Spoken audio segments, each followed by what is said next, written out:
You know, how you doing? Pretty good. Hmm. Pretty good. Doing good, man. Can't complain. Saturday. It's a holiday. Yeah. Holiday weekend. I thought about canceling today, but nah. Everybody's I couldn't remember if there was one today or not. everybody's working. The holiday was yesterday, right? And then tomorrow. Today. I'm confused. Well, yesterday was Good Friday.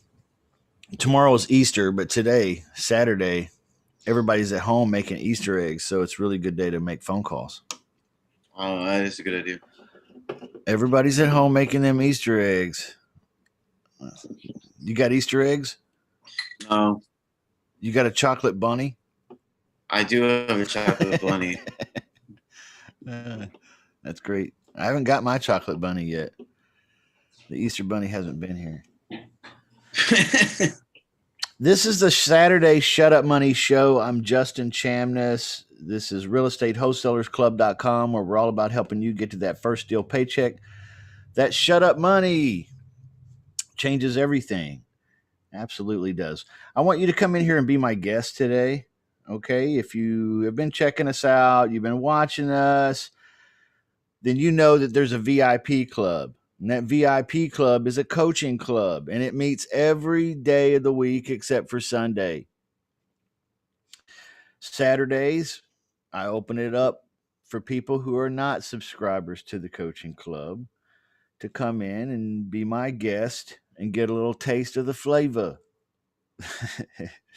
All right. So if you want to pop in here today, you can. We've got a lot of new people joining in the VIP club, which is the subscription. And so let me say welcome to all of you. There's a lot of you. We are a pretty large club. And so if you're not a part of it, you're missing out. And I mean, we're the real deal here, guys and gals. I know you can go to the website realestatewholesalersclub.com and find out more. Okay. Don't be fooled by the inexpensive price. Don't be fooled.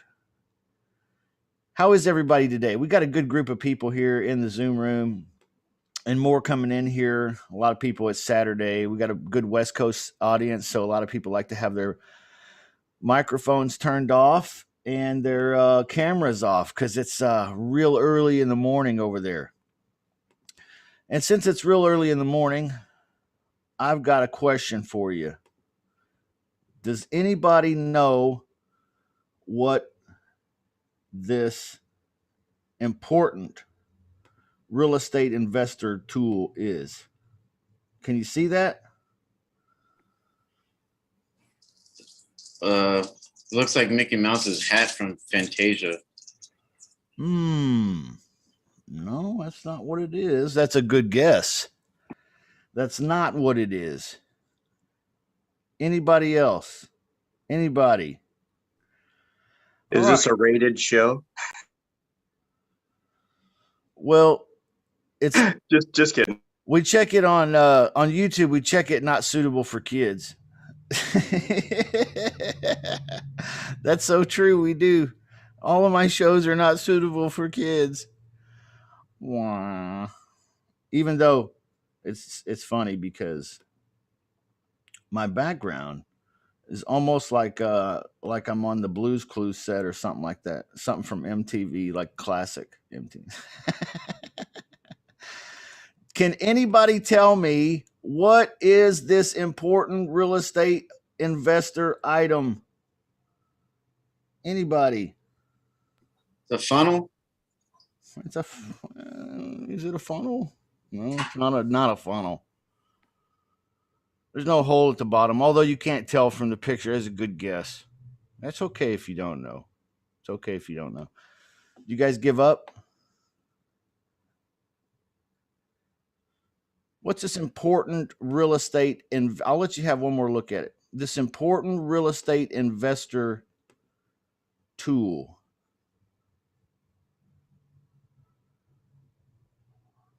Going once. Okay, no guesses. How about this? Can you see that? What are your thoughts about this new design for a coffee cup? Well, it looks like you can't set the damn thing down.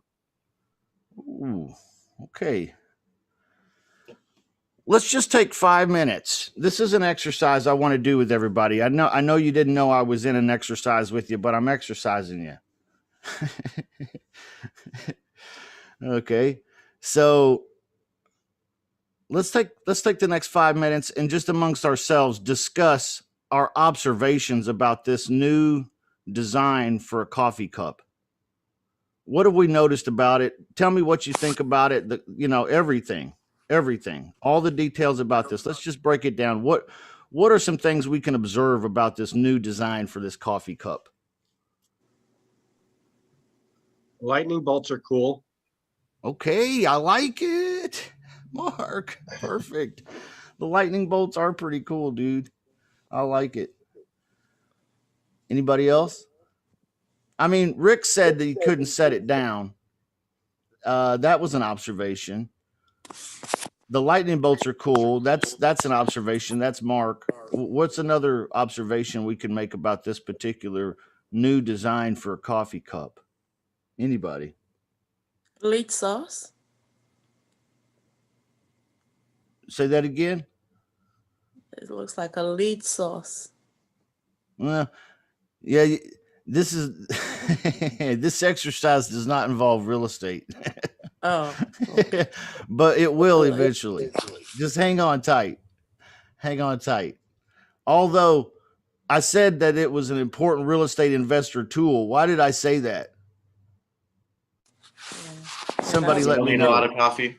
Yeah, because real estate investors need coffee. Yeah, right. And what is coffee for? Coffee's for closers. Right? You remember that? Glengarry Glen Ross? If you haven't seen that movie, you better, this is your homework for the Easter weekend. You go find it on Prime or Netflix or wherever it's at and rent it or whatever you got to do. I don't care if it's $5-6, it's worth it. You got to watch Glengarry Glen Ross. All right. What are some other observations we can make about this new design for this coffee cup? Got a big handle. It does have a big handle. I like that. Yeah. Yeah. I like the big handle idea. But it is like somebody else? No, go ahead. It's a big ball handle, it looks like to me. That's kind of strange. I don't really like the festive nature of it quite so much. It's a little wizardry looking to me. Does anybody else feel like that? Or maybe it's like 4th of July-ish. I'm not sure. Because we're looking at a monochrome black and white here. So we don't see any colors. Any other observations about this? Come on, guys. I want to make you work here. I want to make you work at this. This is not supposed to be. It's silly, but it's not supposed to be easy. So let's dig. What are some details about this new design for this coffee cup? Anything else? Dig in your brains.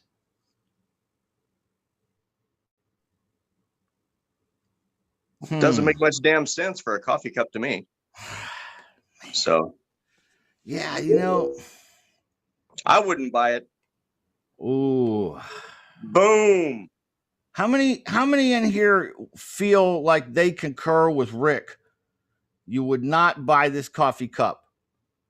Okay, everybody with their cameras on. I'm assuming everybody with their cameras off probably too. So we have a negative viewpoint about this coffee cup design. Am I correct?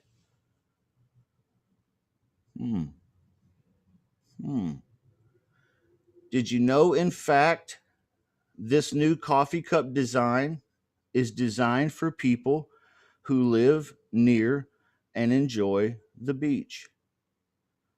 And you can stick it down in the sand and not spill your coffee. Now, what do you think about the coffee cup? Still wouldn't buy it. I don't drink coffee at the beach. Sorry, man. Me neither. That's a beer place. Yeah, put one of those handles on a keg and we can talk. Well, it looked like good for a margarita glass out on the beach, and then you might have me there. Just kidding, man. You guys are a tough audience. I do agree with you. Coffee on the beach is a strange beverage choice, but I thought the idea itself was pretty ingenious. Stick it in the sand, doesn't spill. Now, I'm sure you could put whatever beverage you want in this. Actually, to me, with the handle and the stars and the stripes, it doesn't look like a coffee cup. And the shape, it looks more like a cocktail. Doesn't it, you? So how about this? The next time you're on a vacation and you're at the beach and somebody brings you one of those little plastic cocktail things, you can break the bottom off and use stick it in the sand. There you go. So I don't know where this design came from, but I think here was what I'd like to draw from this. And this is not necessarily real estate related until now. Okay. When we didn't know what it was, we all were just scratching our heads like, I don't know what that is. It looks like an upside down bell. It looks like Mickey Mouse's hat from Fantasia. It looks like this or that. And then I revealed it was a coffee cup, and then we immediately judged it in our minds. A coffee cup? Well, that's a weird looking coffee cup. How in the world would you set it down? Okay. I don't know. I wouldn't buy it, is where we all ended up. Right? However, to the right person that lives near the beach, this is an awesome, awesome tool. How many times as real estate investors are we looking at deals the same way? We look at it. Oh, no, this isn't a deal. Can't do this. We judge it and we move on without exhausting the possibilities that this could fit someone that lives near the beach. Are you following me, guys? You follow me? I hope so. Just a cute little exercise. I thought you guys might enjoy that. That's all. Just something to get your little brain, not your little brains going. Get your brains going a little. Sorry, guys. Get your brains going a little here and get your blood flowing up there a little bit. Get your juices flowing. I've got a great group of people here inside the room here with me, and I'm really appreciative of it. Nick, you've had a very incredible week. Yeah, it's been a ride. It's been a roller coaster, right? Right. Yeah, it's been a roller coaster. It's been up and down, and that's kind of how real estate is sometimes, right? Yeah. I said a week or two ago, every deal I've ever done, for the most part, I've had it on the operating table just before it closed. It was on the operating table. I was trying to save it.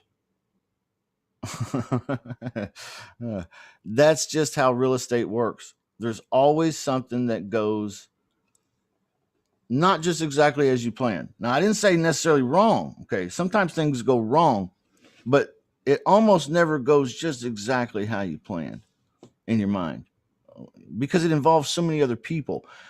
Remember, real estate is a relationship business. It involves other people. You'll never get rich in this business alone. You'll never do a transaction in real estate all by yourself. Nick, tell us a little bit. Will you tell us a little bit, man? Will you share with us? I know you haven't gotten the payday yet, although it's on its way. Right. Yeah. So this was a JV deal that I had like less than 14 hours to find buyers for, and because the day he gave it to me was 3:30 on an afternoon. Let's say it was on a Monday, it closed on Thursday morning 9. So it was just like it didn't have much time, but I found people, got some, people interested, and then it was like things were moving, and then they were asking, well, we can't close within your time frame. Can you have us close 5 days from now? I was like, well, crap. So I had to get on worried about a amendment of the extension, get with the wholesaler on that to get the other seller to sign that. And then somebody else came in and said, we can close the day you want. Okay, well, now I went with them and tried to get that paperwork going. And we ended up going with them. Now, the holdup with that one was we all got to closing and they're bringing 97,000 cash. But then she's saying, hey, on this closing for escrow, like, they're charging us about $600 and we're used to paying 150. Is there a way that we can get that reduced? And that's like when you were saying about like the operating table, like you had to go back in there and just be like, all right, what can we do to make it work? If we covered, $250 of that cost, would you go ahead and move forward with that today? And it was like, yeah, that's fine. That would really help us out. So I had to convince the other wholesaler, like, look, man, I just made you some nice chunk of change. I think you can do 250 out of the sale. I don't think that's unreasonable, is it? And he's like, no, it's actually okay. Whatever you got to do to make it happen. So then I called title company and then gave title the split differences of what we need to do. So yeah, it was a bunch of finagle. And this is stuff that you hadn't anticipated any of this. No, none. In the deal, you had not anticipated any of it. So like you got the deal under contract with this other wholesaler. You found, first of all, tell us, how did you find the prospective buyers? That's good. I'll go into detail on that on my first show on Wednesday, because it's all ties in together and how I do like ARVs and everything. But I basically just contacted realtors that I felt were good candidates to call, and the reasons for that. Contacted them and said if they had the prospective buyers. And they did. And then actually one of them was the one who bought it. It's her and her husband owns a contracting company. She's the realtor. So they're kind of doing like a tag business on that. So they're going to build on this lot. So that's how that one happened. And they're the ones that wanted it and could close quickly. So let me explain a couple things here to the folks listening. The situation we have with Nick is Nick is a one-on-one student of mine, and Nick took to the conversation, the guts conversation Claude Diamond invented that I teach also. He took to it like a duck takes to water. Okay. So he really, really is good. He's good. All right. So working with Nick has been a joy. Nick is starting a Wednesday night Q&A for our VIP. It's a private VIP thing. Okay, so if you're not a subscriber, you won't be allowed to attend. But he's going to show some things that he's doing, and he's pushed me into some new areas. He's not aware of this. Okay, but when I met Nick asked me about texting realtors. Okay. And I said, yeah, you can text realtors. I've got some things in my course about that, but I'll tell you honestly, it's the path of last resort for me when it comes to finding buyers. Okay. That was the truth. I would try Craigslist first. I would try Facebook Marketplace, and then I would try Facebook groups. Then I'd try Facebook paid ads, and then I'd try rent links. Excuse me. I would try anything before going to that realtor pool. And Nick was like very interested in doing that. And so I tried to steer Nick away from doing that first. But Nick is like most entrepreneurs, and he's a little stubborn. And that's not an insult.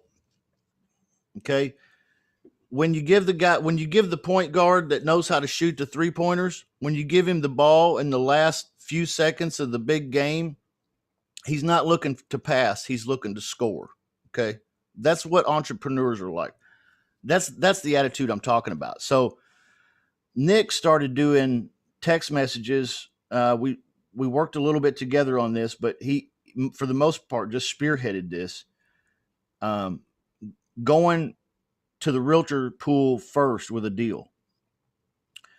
And if I understand it right, you're kind of going there first. And I know that's scary for us wholesalers that are unlicensed. It's like, oh, shoot. Okay, well, but he's being smart about it. He's saying off-market property, contract for sale, address. Okay, he's not trying to represent. He's not trying to play realtor without being a realtor. None of that. And I'm amazed at what incredible experiences he's created for himself and his business with that one single dispositions technique of exposing his paper deal to the realtor pool. Am I on target with that, Nick?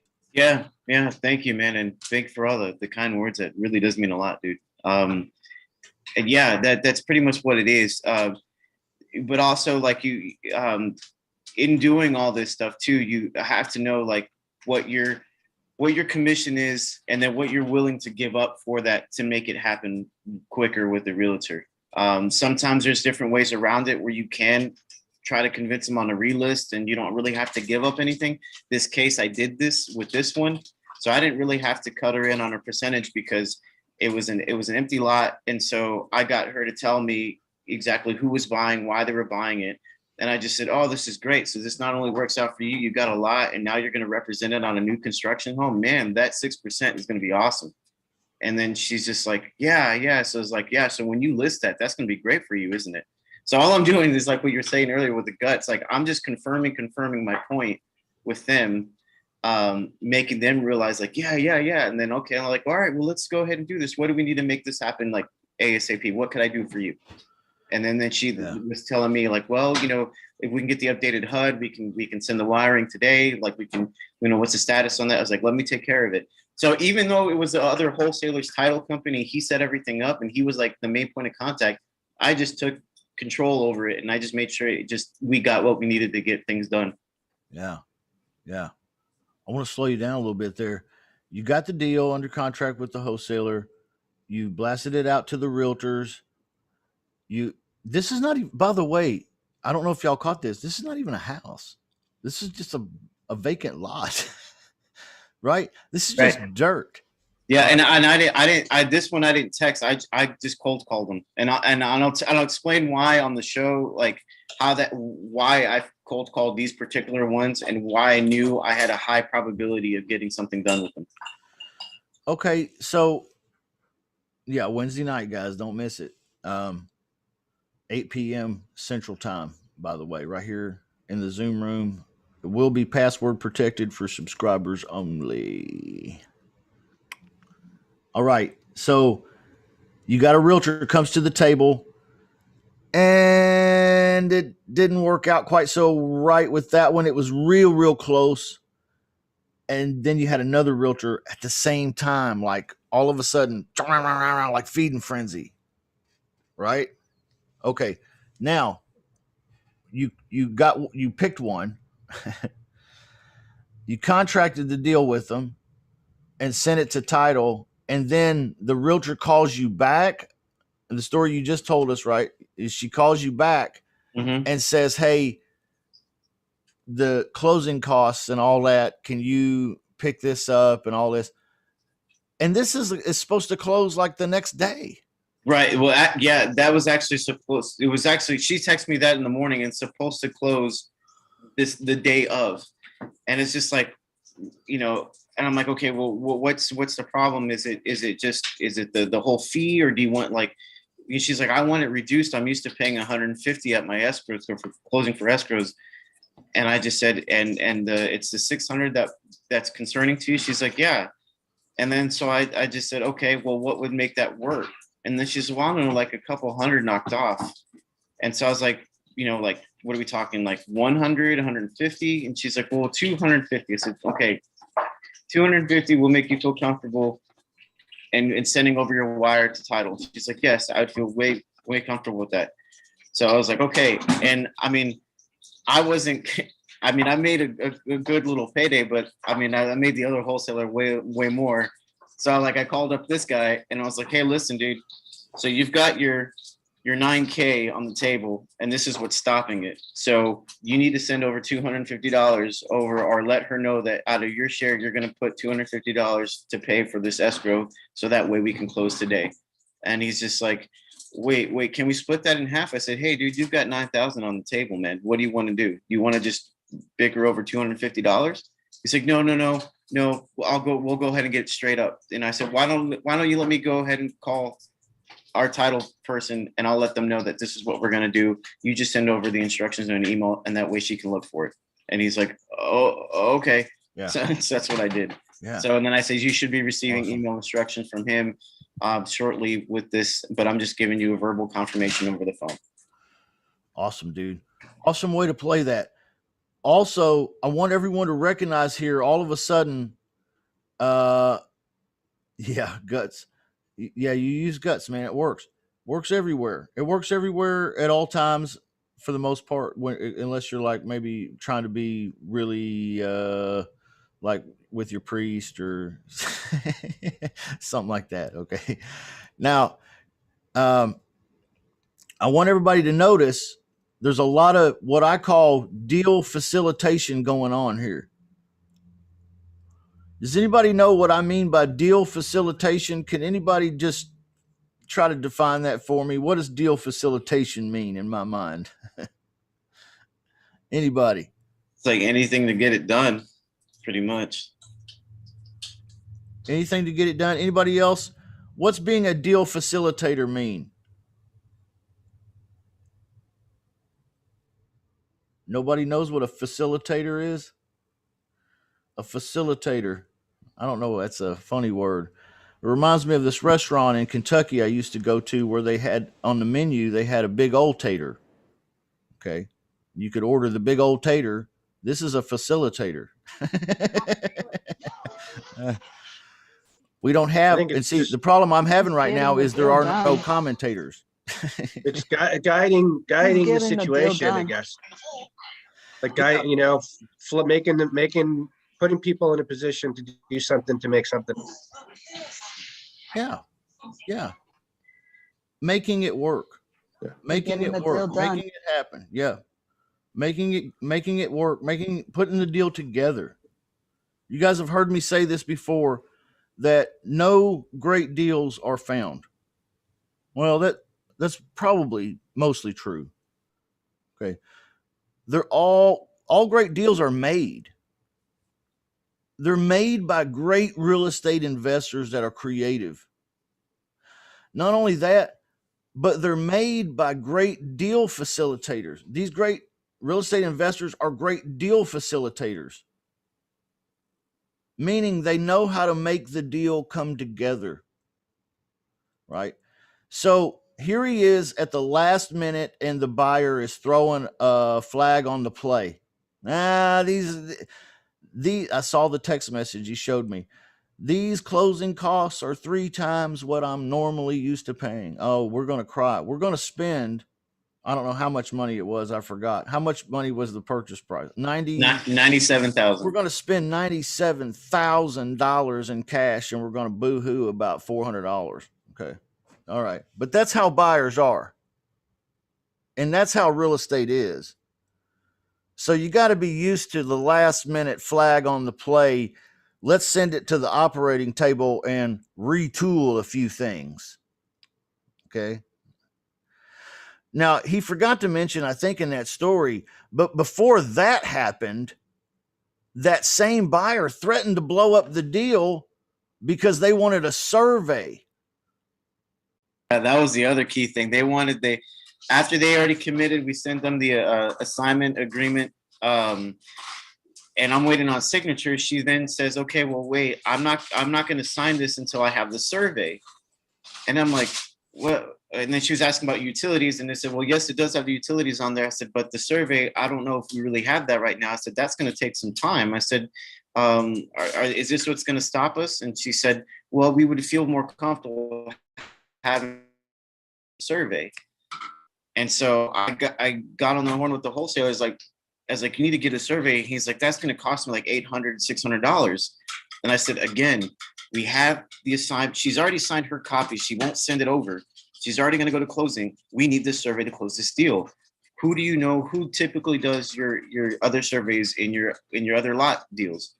He says, well, this guy does it. I said, see if he can do you a favor. Cut him a little money if you have to. Give him $200. And he just said, okay, let me see what I can do. Luckily, the same day, that morning, we actually got it. I placed a call in about 9:30. We got it about, I want to say 2:30-ish is when we got the survey back.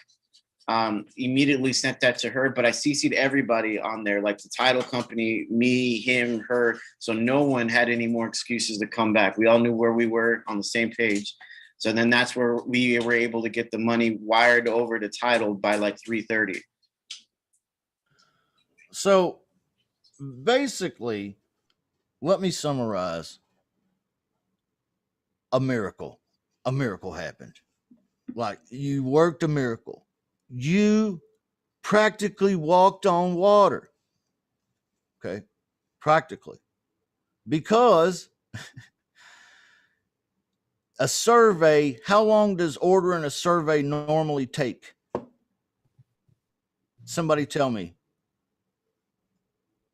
Anybody have any idea how long a survey order usually takes? A couple of weeks at least. Yeah, at least. And how much does a surveyor cost? Anybody? Really? 100, 200, Oh, Lord, no. 600? That'd be a hell of a deal, in my opinion. Yeah, Oh, wow. hell of a deal. Yeah. It could be thousands of dollars. It could be. Depending on what he needs to do, what's in the way. You know, are there pins there from before? If not, you know what I mean by pins? They put pins in the ground, big metal rods. That's how they mark property corners. Big metal rods in the ground. Okay. Surveyors do. I'm not a survey expert. I'm just from my little experience with them. Okay. So the buyer's like, well, we need a survey before we'll do this.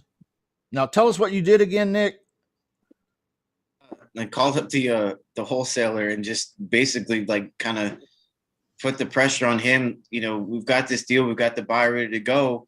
You know, who are the ones that typically do your lots? And if so, call them, give them some extra money on the table if you got to right now, if to make it happen, and let them know that there's other ones. You've done another one. This one's going to sell.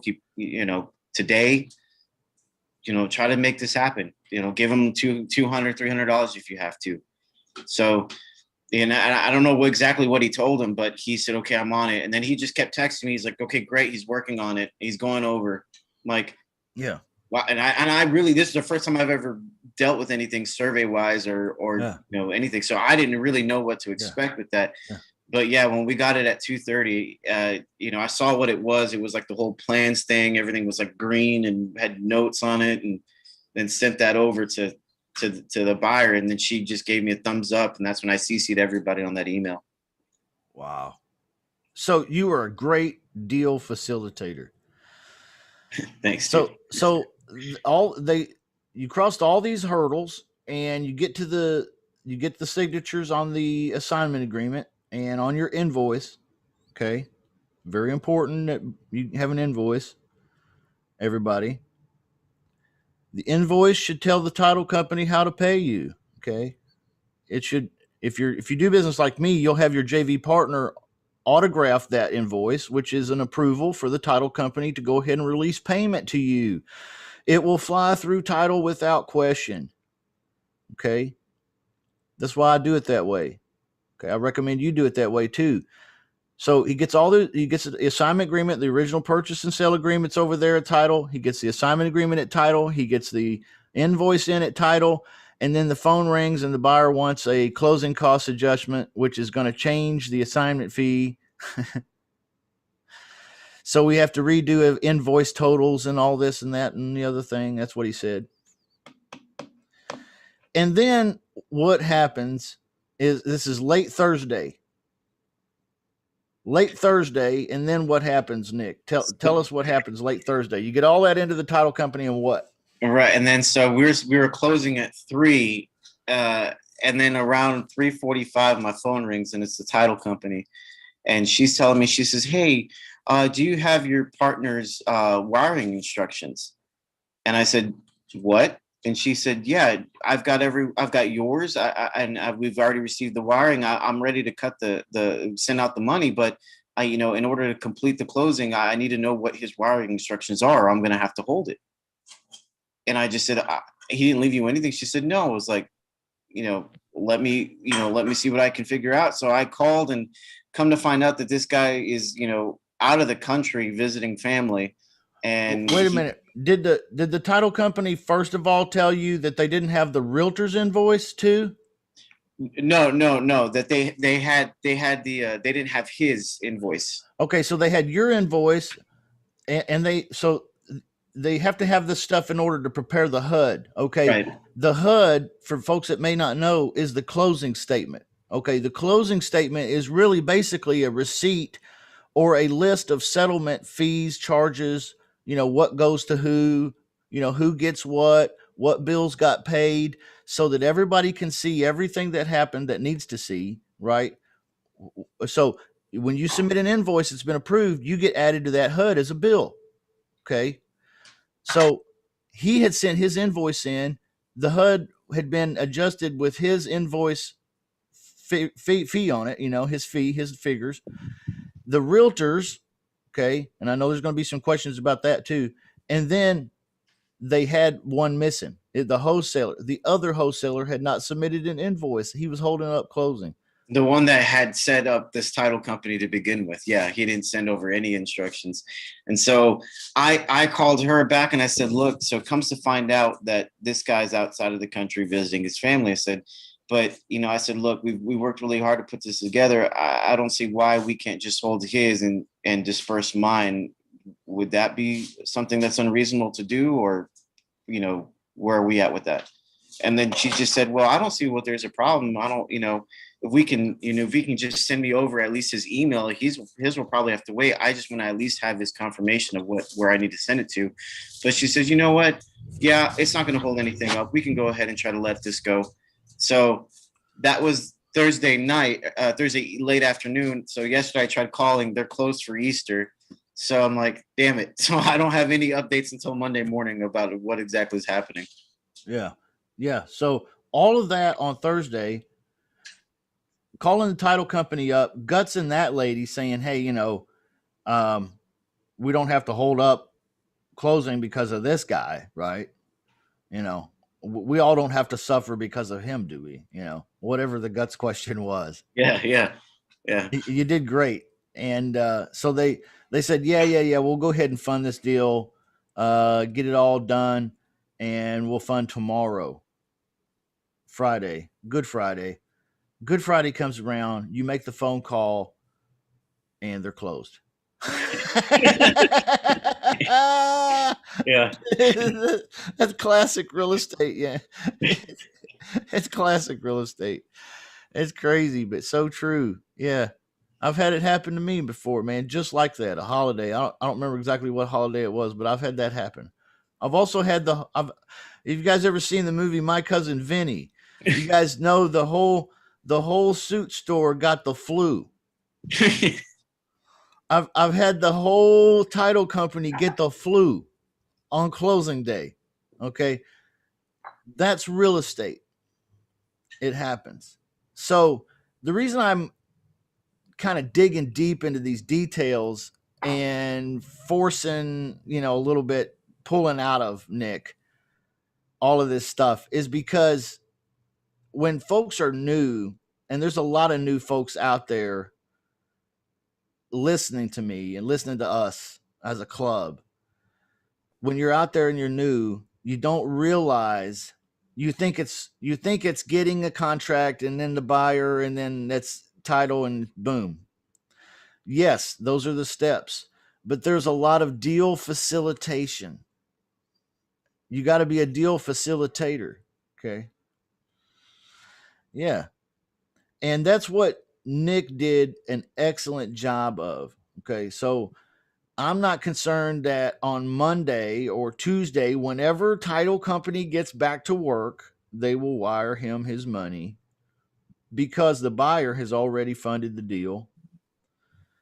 Okay, title company's verbally already approved his invoice and all the closing costs and all of that. We just need title company to get back from holiday. That too is real estate. Pretty typical. Pretty typical. Okay. So how many times in that one deal there, Nick, and I'm going to say this in a really crude way, but this is how it feels to me. When I'm in the middle of a deal and it goes down like that, you know, when the buyer calls and he says, hey, you know, these closing costs, man, I'll tell you what, my butthole gets tight.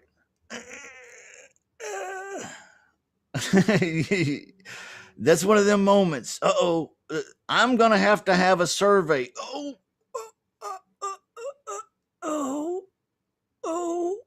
You know what I mean? It's anxiety. It's the roller coaster of real estate. Woo! Roller coaster of real estate. I should write a book called The Roller Coaster of Real Estate. Yeah, I don't think that'd be a bestseller. It doesn't sound like it would be. How many times during that one deal, Nick, did you have that feeling? Probably about more than 8 or 9 times. Hell, probably 10, you know? Yeah, because it was, you know, and honestly, to everybody listening, if it wasn't for like my Jiminy Cricket of real estate, it wasn't for Justin, honestly, to help with my questions and stuff, and then me kind of like, okay, he kind of, this is what he said to do. Let me try to figure, like, put it together. I mean, I'm so grateful just to have him. So if y'all ever needed, you know, a coach and wanted a one-on-one, I mean, Justin's the real deal, man. Y'all, I would strongly suggest that. Thank you, dude. I appreciate you saying that. This club's an awesome club, man. This coaching club, there's a lot of great talent in here. You're one of those fellas. I'm glad that you're in the group. I wanted to say a big heartfelt congratulations. I wanted to ring the cowbell for you a little bit. Okay, you deserve that. You deserve the cowbell, man. Thank you, dude. That'll be a nice payday for you next week. Big question. What do you have planned for the money? Anything exciting or maybe not? Yeah, I mean, well, I'm going to put some in my Roth for my IRA, and then I'm going to pay off one of my credit cards, and then I'm going to put a little 500 away, so that way when I do have a seller that just wants me to open up escrow, I can, you know, have a chance to get it back. But that's what I'm going to do with it. Okay, good idea. Awesome. I thought you were going to tell me like a jet ski, Sea-Doo, you know, something. Oh man, I'm going to put it back into the business, dude. And until I get the couple more zeros on that one, man, that's the jet ski's going to be down the line. Yeah, that's cool. Congratulations, sir.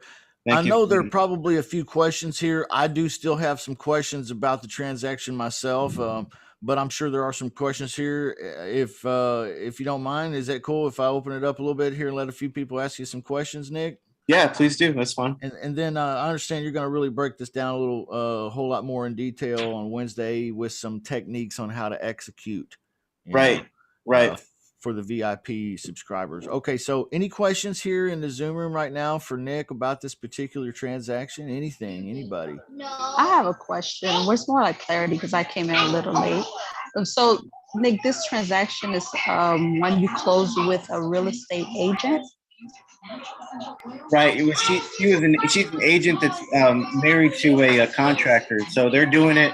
She's doing like a close thing with title, like representing her husband as a buyer, right, as an agent. But I'm not paying anything on that one because I convinced her, like, hey, well, you guys not convinced her, but I brought to light that the whole reason why you're doing this is because of the relist. And she's just like, yeah. I was like, man, that's smart. You guys are really creative. That, you know, man, you guys must do this all the time. She's like, oh yeah, we do it all the time.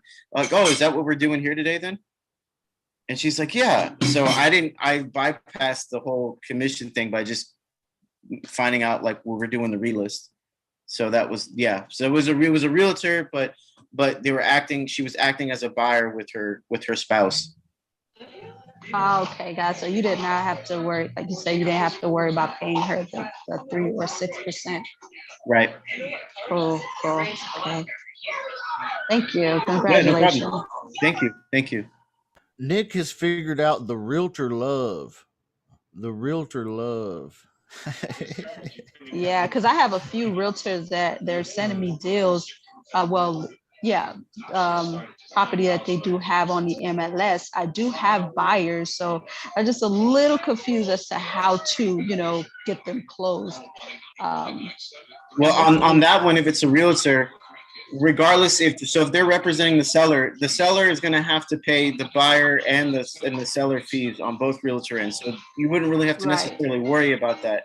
The only thing is like just to make sure that if you do bring over another buyer who is represented by a realtor, that's all that is, that it's going to be set up. You're just, if you can get the assignment from that realtor, put it under a contract, then go get the other buyer. And on that one, you don't have to worry about any fees because the seller is going to ultimately pay for that if it's listed. Right. Okay. Okay. Makes sense. Thank you. Yeah, no problem. I'm going to tie this all back together so I feel less like this story had no impact. That deal a couple times felt like this coffee cup, didn't it? A lot of the times, man. I mean, even to be honest, when it first started, this guy sent me. So it was a JV wholesaler that I've been kind of in contact for like the past month, and he kept on sending me deals. And I do quick kind of analysis on it, find out that it's like $20,000, $10,000, $15,000 over, and I would tell him this has got to be lower or my buyers won't do it.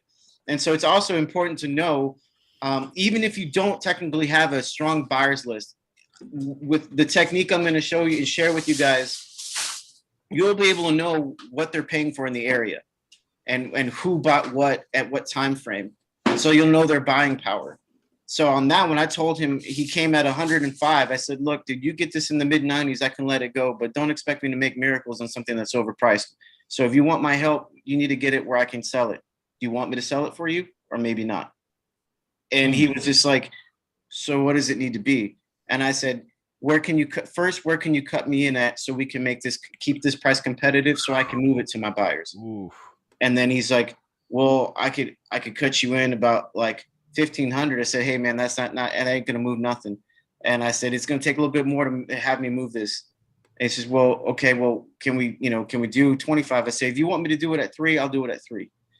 And he says, okay. I said, when's close? And that's when I'm like, then I started finding out, like, man, what I'm really up against. Because he was like, well, we're closing, tomorrow afternoon is closed. I'm like, holy crap. Like, but I took it on. I mean, I'm like, hey, I've got it priced right. I know these people bought in this area at this price point. These are the people I'm going to hit up first. And those were the ones fighting for it. On a scale of 1 to 10, 10 being the most professional, efficient, friendly, likable, knowledgeable, talented, skillful, where do you think your JV partner is on the scale of 1 to 10, 1 being he sucks? He's definitely like a 2, 1, 1.5. Yeah, he had me working like crazy, dude. And I even told him and after he's like, oh man, hopefully there's more to come. I said, look, let me just break this down.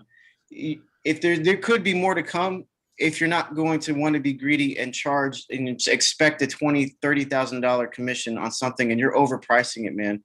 If I said, trust me, if you want to work with me, you can trust me on my numbers and I can move it. I've already proven that to you in less than 14 hours. So if you want to bring me a deal and I'll move it.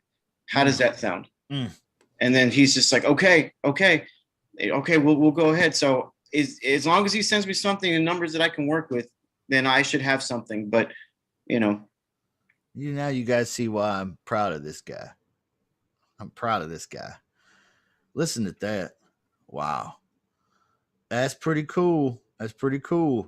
Handled it like a pro, like a champ. I mean, like the champ gave the opponent a beat down. I can tell you this from my experience that's not uncommon, that you have to educate and facilitate the deal because your JV partner or because the realtor involved is not very good. Not very good. And so what happened when, tell us what happened when you went to close, you gonna set up closing with the title company. You went to call the JV partner because the title company was holding up closing because he was the only numbskull. Yeah, the guy opened it. He didn't leave any wiring instructions. He's the only numbskull that never told him how to send him the check, right? Right. So you go to call him, and what happens? And then it was more like, well, I'm outside the country. I don't have the, anything to send them. I said, well, you need to take some time out of your day, whatever you're doing, and make sure you send her an email, because here's what's going to happen. I'm going to call her and let her know that we're going to go ahead and proceed with everything and that we can go ahead and move forward. But while in the meantime, you're going to send over, and it's your responsibility to send over your wiring instructions to her. I said, that's very important that you take care of that. I said, I'm not going to send that email for you because I don't want to take any responsibility of making sure she has the way to pay you. That's not under my responsibility. That'd be something for you to take care of. I don't mind placing a phone call to get things moving because we do have the money at close, and I would like to get my payday too. As I'm sure that's what you want as well, right? Well, yeah, that's what I want. Okay. Well, it sounds like you need to get her that wiring instructions. Go ahead and get that to her, and I'm going to get on the phone with her right now. You have a safe trip. My God. We are creating some dangerous people around here. We are creating some dangerous people. That's impressive. But this guy ended up being on a plane ride somewhere, unavailable, right? And is this the only time this wholesaler really gave you difficulties? No. What are the other times the wholesaler, the JV partner, was a problem in the deal? On the price, for one, in the beginning of it, and then on moving it, keep on like, are we doing this today? Or we need to move this quick. We need to move this fast. And I would tell him, I said, it sounds like you forgot that you gave me less than 14 hours. And right. And then he said, yeah. He said, yeah. And I said, well, hey man, I mean, I can make things happen, but you gotta be realistic. And I said, if you want this to sell even quicker, maybe we should just lower this price a bit, or what do you want to do from here? And he said, no, I got to keep it here. It can't go any lower. He could have. See, the thing was, and that's the other thing I want people to understand is, the guy was going to be greedy with it, and he could have lost the deal for everybody if he didn't want to adjust the price. But I kept on pushing because I knew he probably had another 10 built in. Like, this guy gave me the vibes that it was more than, way more in there wiggle room wise. And so he was going to get rich. He was going to get rich. Yeah. Yeah. He was going to do one wholesale deal and then not need to do another one for like 6 whole months and whatever. Right. Yeah. And then, so that's where I knew, like, we had some. And I was like, hey man, look, if you want me to move it, I'm going to need it at this price. So essentially what I did is I got him to take 95 and I did 97 just in case. And I would say to these realtors, it was a 2%. I don't say it right off the top though. I have it built in. But now I'm going to try to redo my JV agreement so that when I do that, and if I can have the realtor take the relist, I've already got two extra thousand built in for me on that price. So on that one, if I would have done it that way, I would have made 5 versus 3. But I know for next time. There you go. Yeah. What were some other times the wholesaler was a problem for you? Any other time? Yeah, just in like the communication aspect, like trying to get a hold of him, trying to call him, and just getting me the paperwork. Like, the other thing too is he wanted to keep sending everything himself, and he was not very well organized with it to begin with. Yeah. Sucks at it and is also a control freak. Right. Did not want to send you the base contract even after you had a buyer ready to go with an assignment agreement, correct? Right. He didn't want to send me any of that. And that's where I just kind of just said, enough's enough. And I said, look, man, I've got a buyer already online who wants to drop 97 cash, and you're going to hold me up with a piece of paper that you're supposed to send me anyway to show that you have legal obligations to this property. And I said, So if that's the way you're going to handle this, man, maybe we should be working it all together and we can just kiss our commissions goodbye. And then he was like, okay, I'll send it to you right now. Just, just give me a minute. And then shortly after he sent it to me. But yeah, I mean, at some point, man, I had to get real kind of down and dirty with him for a while. Yeah. No, he had sent you a copy of the base contract redacted. In other words, I'm telling everybody this for their knowledge. Nick had got a copy of the base contract originally when he contracted with the wholesaler to do this deal, but it had been redacted, missing the purchase price and maybe some other pertinent information. Yeah, it had no sales price on it. Yeah, and not even a sales price. Okay, so it became problematic later in the deal. So Nick literally fought tooth and nail the entire way through this entire deal to facilitate it and make it happen. There were only about 10 times he said that he got that. Rick, there was a sound effect for you. Oh, okay. Yeah. So 10 times it felt like that. And he had to keep facilitating and facilitating. That is being a real estate investor, a deal facilitator. There are people that have job titles that this is their job. What do we call those people? Somebody tell me. What do we call those people? What's the job title of a deal facilitator? Oftentimes brokers have these. Real estate brokers. Anybody? Transaction coordinator. Woo! Transaction coordinator. Right. I like deal facilitator better, but that's they didn't ask me.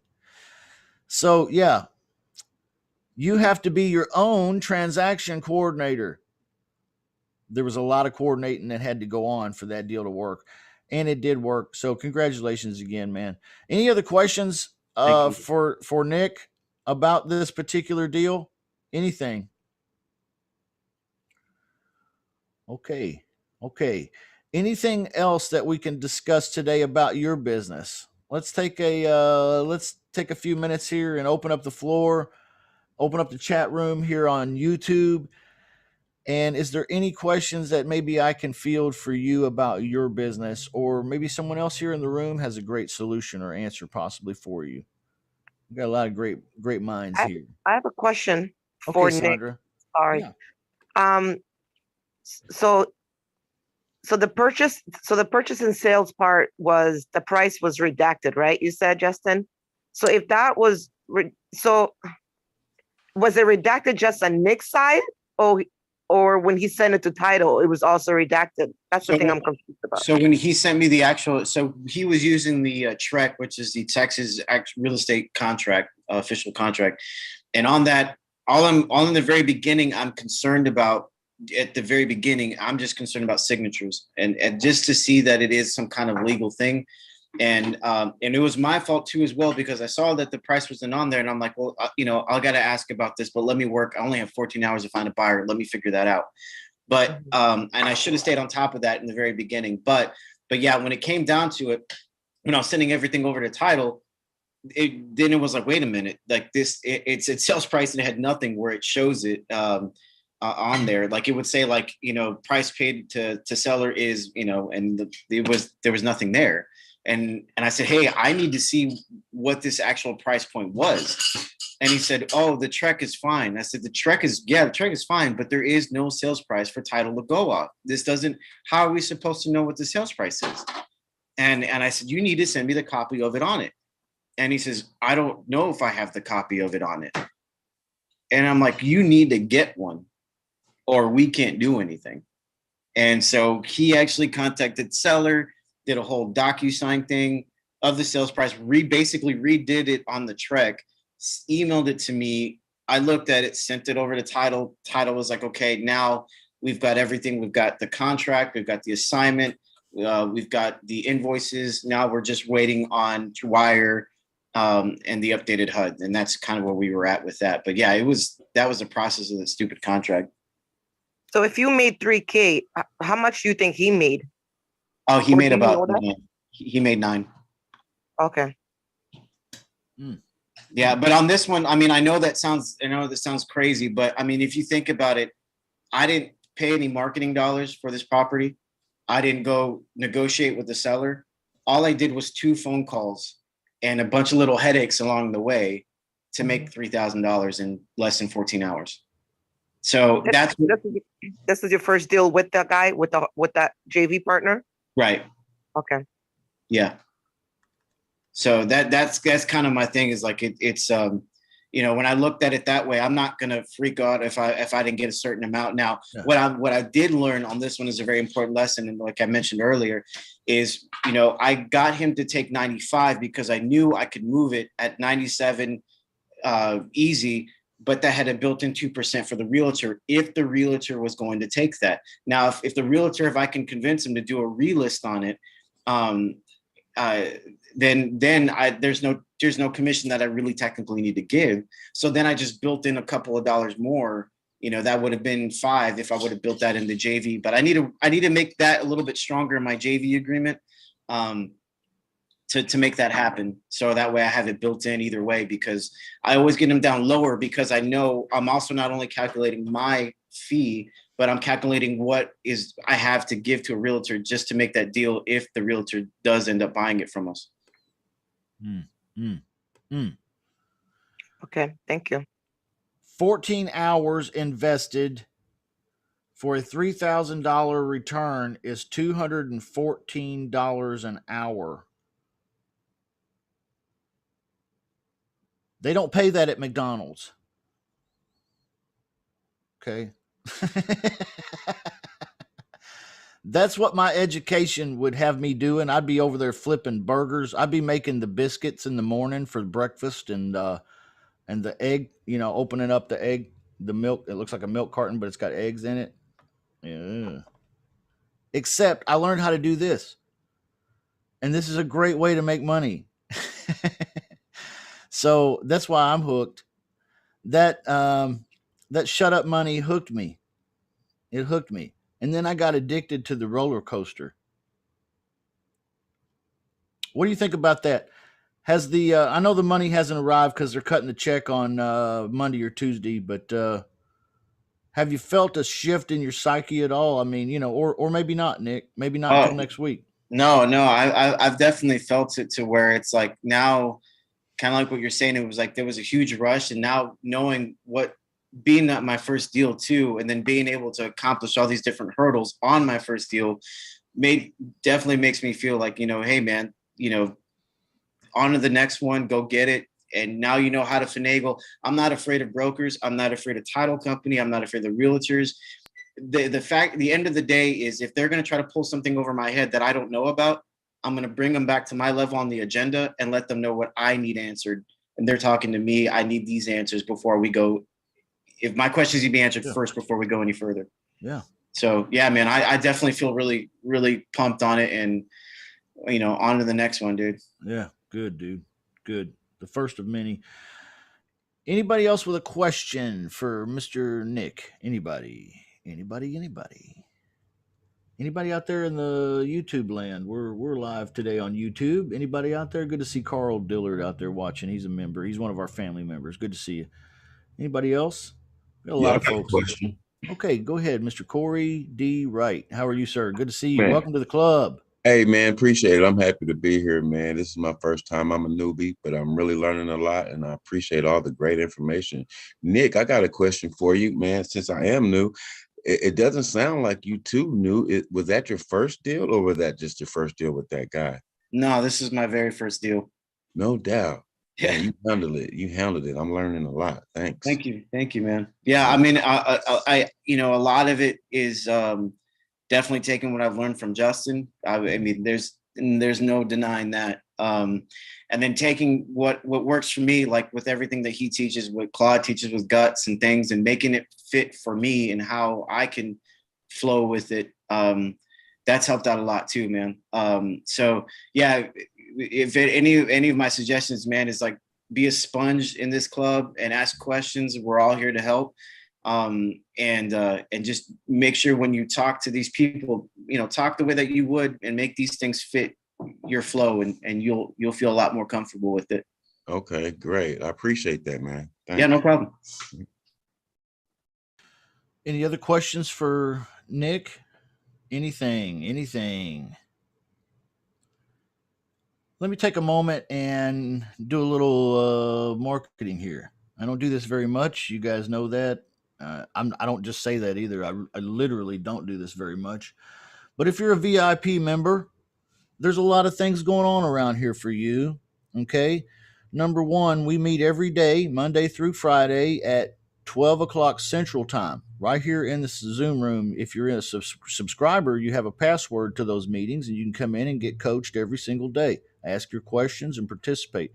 We also now have 2 sessions in the evenings. That is Monday evening at 8 p.m. Central Time and Wednesday at 8 p.m. Central Time.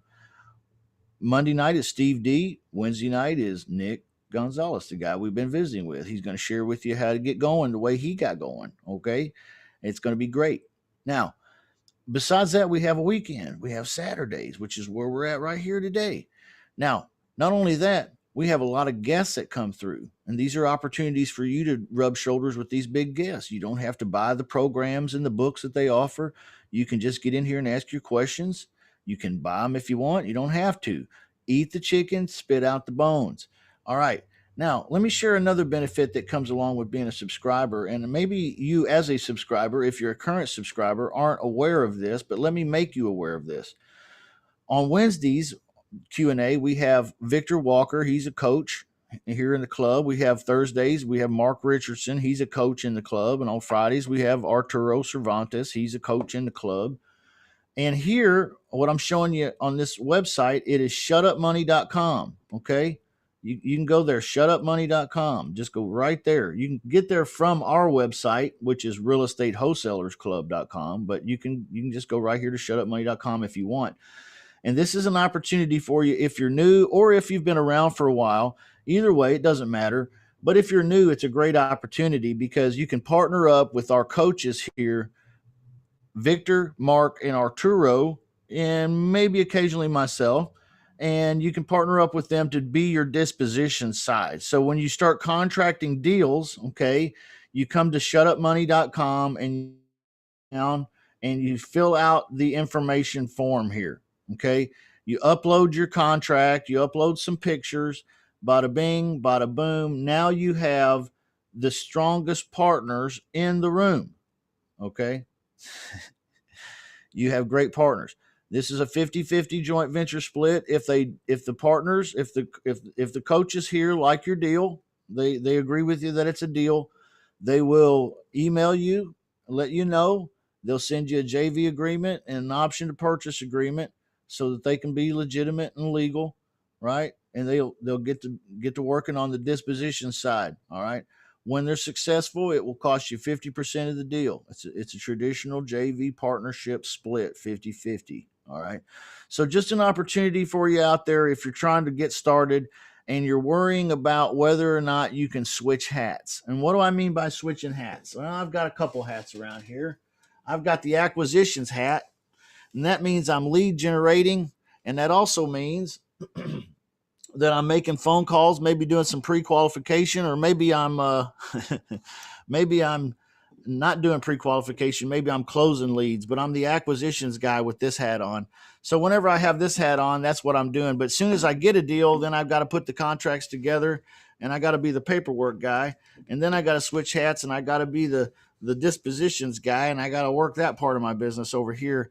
And I'll tell you what, changing hats like that is a little bit tough sometimes. All right. Especially when you're brand new and you don't know how to do the whole deal all the way through because you've never done it before. You've done the acquisition side successfully now.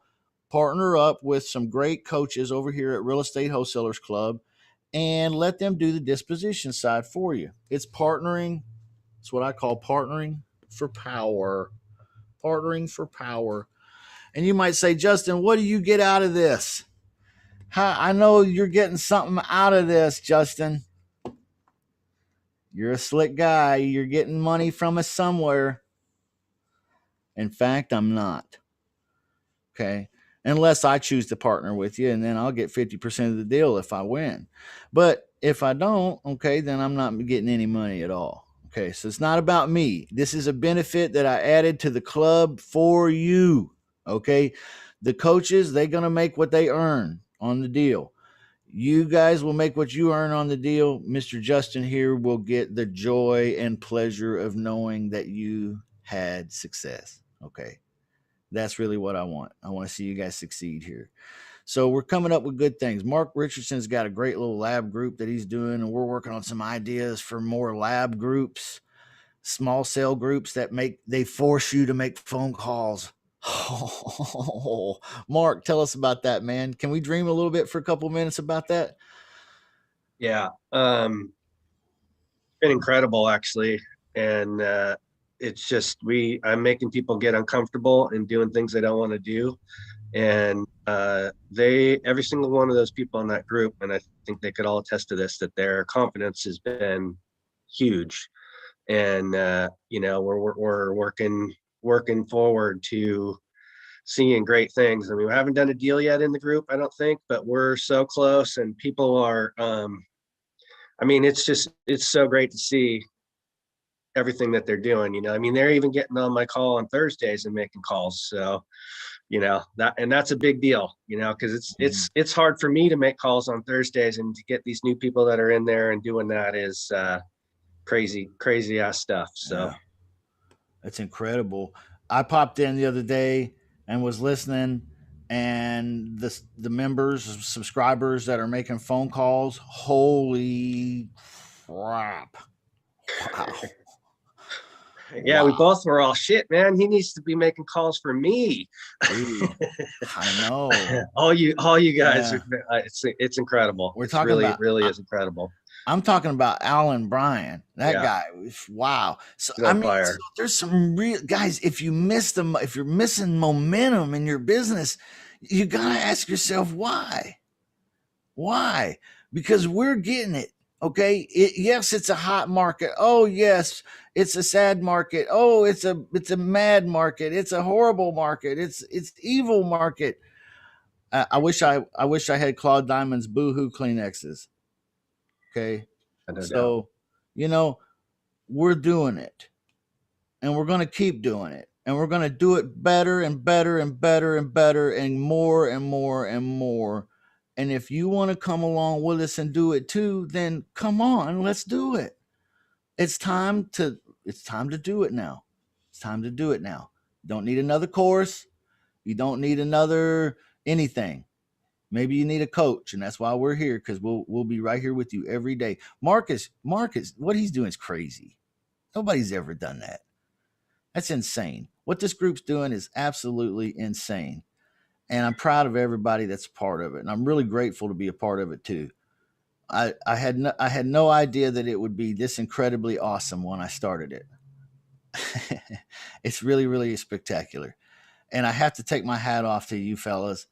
Victor, Mark, Arturo, Nick, and Rick, and all you other guys and gals too. There's more and more have played very important roles here. And I love you. Appreciate you very, very much. You guys have a special place in my heart. Any questions or anything, guys, before I go? Use that shutupmoney.com. I don't know if you knew that existed. Shutupmoney.com. Joint venture with us. Why not? We know what we're doing. Okay? We've been in the trenches before. Isn't that the kind of partner you want? How you doing, Vernon? Good to see you, dude. Good to see you. You got a deal recently? I heard yesterday that you wrapped up a deal, got some passive income coming in. You want to give us the 2-minute commercial on that one? Like I said, most of my deals has been coming from the like a bad credit list, and they're essentially what you have going on right now is that you have people that before the pandemic they would have been in foreclosure, but because of the pandemic they're not in foreclosure. So this guy, he's like $33,000 behind in his mortgage. There's no less pendants filed or anything. So if you went to go look for a pre-foreclosure, his house would never come up. And I got that off of a bad credit list. And I lease option, basically lease option for $500. I essentially told him, look, I'll give you $5,000 if you let me get the property, but I can't give you $5,000 now. I can give it to you over time, basically $500 a month. And I rent it out for $2,000 a month. I could have got more per month, but I want a specific tenant that is not going to give me a lot of problems. So I priced it kind of aggressively, and I required, a good credit score and 2 months rent up front. Nice. Is it fun, Vernon? Are you having fun? Fun and mentally taxing, but I like it because you're making money with it. Scary almost. You got those moments. Oh, this is scary. Absolutely. Yeah. It's part of the business. You get thick skin after a little while and it doesn't bother you quite so bad, but it still bothers me. In fact, go ahead. It's just what y'all were talking about, educating, other people that you have to deal with, the homeowner, the attorney. You go to the attorney for legal advice, but you have to tell the attorney what you need. He's not going to give you, I guess, investment advice. He's just going to tell you, oh, this is different. You can't do it. That's like the attorney's default mechanism. Yeah. This is different. Yeah. This is difficult. You can't do it. I wouldn't do it. Right. Exactly. That's what they get paid to do. Yeah. Attorneys. They get paid to say no. Yeah. They get paid to find out every which way. I'm going to say this in country boy terms, but this is really how I see it. They get paid to see every which way possible somebody could get fucked here and tell you why you shouldn't do this. That's what they get paid to do. Yeah. Also, they get paid to draw up documents. And it wouldn't matter if you had attorney A draw up you a nice lease option from scratch. You could drive it immediately without any changes, drive it immediately over to attorney B, and he would tell you that contract looks like shit. I need to redo this whole thing. Okay. Be smart about attorneys, right? Who runs title companies, by the way? Who runs title companies? Anybody? The attorneys? Yeah, basically. Yeah. So it's like, they're really good. Sometimes you have to educate realtors and educate attorneys, and sometimes you have to, it's just part of the business. You get one of those, you get one of them moments, In fact, I had one of those moments the other day when Nick texted me and said that he was having one of those moments. I had a sympathy. Well, congratulations to you too, Vernon. Congratulations to everybody out there. The last two Shut Up Money shows, all we've had is the entire time members of this club sharing deals that they've acquired or gotten, or deals they've talked sellers into, deals they've sold, deals they've made money from, what have you, success stories, momentum that's being built in their businesses. I'm real appreciative of everybody that's shared and been open and let everybody else feed a little bit off your energy. It's important to feed a little bit off your energy. Everybody knows that I can do this, and they're like, okay, I don't know, he can do it, but he's different. No, I'm not different, really, and you know better. But when you hear that each other, you guys are doing it, okay, now you got no excuses. Get out there and get busy. Plug in with us and let's do this, okay? Is there any last things we can discuss before we call it a day here today? Anything else? Okay. All right, guys. Then I'll see you Monday, VIP private session Q&A. Yes, Denise, we do talk a lot about virtual assistants. I usually am the one who talks about that the most of the coaches here in the club. I'm usually the one that visits about the most. So if you're interested in talking about virtual assistants, we can talk about that on Monday or Tuesday. However, this week we are continuing case studies. Okay, so we're going to ramp up complexity of case studies, and we're going to look at some paperwork and so on and so forth. So bring your thinking caps and let's look at some deals. Okay, you're going to grow and learn how these things work and what they are, what they do, and let's make some money. Woo! Hashtag free houses. Okay, Victor Walker, how you doing, buddy? What's up? What's up? It's good to see you, dude. Good to see you, man. Really Yeah, enjoyed today's show. Thanks for sharing all that information, Nick. You a beast, bro. Congratulations, Vernon, on your success as well. Congratulations to Mark on his group and having them jump off like that.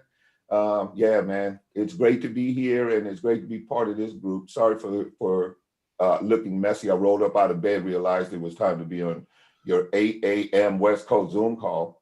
Dude, I was going to say your studio looks pretty cool though, man. Yeah, man, got my studio. It's coming together real nice. Yeah, shooting some videos and stuff. So yeah, I'm excited. I like it. Yeah. Plug in with Victor on Wednesdays, role playing the phone call. Okay, if you're VIP, if you're a subscriber to the VIP club, the coaching club. Thursdays, live seller calls with Mark. You can't beat this lineup, guys. Love you guys. I'll see y'all later. Have a good weekend. I'm here, Sandra. Thanks, Justin. Thanks, everybody. Ready to go, you guys. Congratulations. Thanks, Justin.